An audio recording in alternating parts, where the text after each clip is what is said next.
Diagnostics is a powerful tool to quickly identify end-user issues. With a few mouse clicks, you can select a user, a device, and an application they are experiencing issues with, and then start collecting data.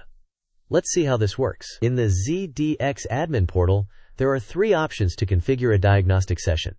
The default is to select Diagnostic from the administration menu. Then there is a shortcut for each user on the user overview page.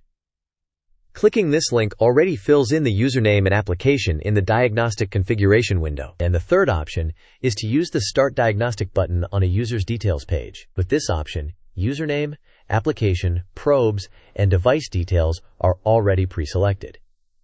Next, select what you want to run. Besides diagnostic, you can also choose to run a bandwidth test or perform a packet capture. If you select packet capture probing, you'll see slightly different options on the next screen that allow you to configure IP addresses or ports to filter packet capture, network interfaces, and a packet size limit. In this example, we select the diagnostic option. All you need to do now is enter a descriptive name for the session and specify how long the session should run for. Remember that a diagnostic session can slightly increase the processing load on an end-user device.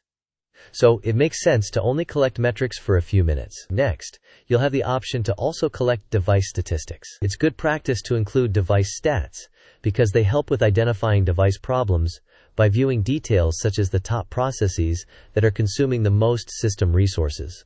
So we can also turn on device probing. Device probing is a feature in Zscaler Digital Experience, ZDX, that allows users to enable or disable the collection of device data for a diagnostics session. When enabled, device data is available, and when disabled, it is not. Here is an option that's often overlooked.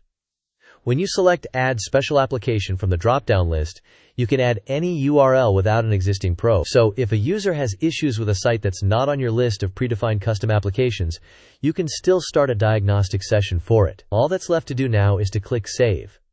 The new session is listed in the In Progress table on the Diagnostics page. Wait a few minutes, and then click the View in the new tab icon to view the data that has been collected so far. Once a diagnostic session ends, it'll be listed in the History table. From there, you can dig into the web probe and cloud path metrics, device health information, top processes, and device events. To recap, Diagnostic is easy to configure, and it helps you troubleshoot user issues in near real time.